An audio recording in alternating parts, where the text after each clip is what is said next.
Hoy, daghan na gid kay mga pamaymay, trabahuan ron ba gustong mahimong amo, ha? Kada mo. Hey, daghan kay kog friends nga sip-sip sa trabaho. Unya kaming tanan, siya daw ang maswito.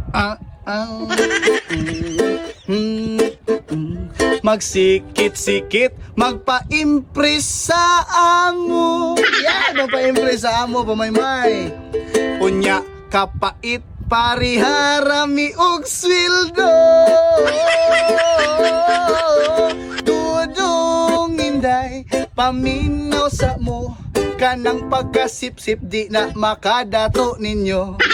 Daghan kay kog friends, mga sip-sip nga friends.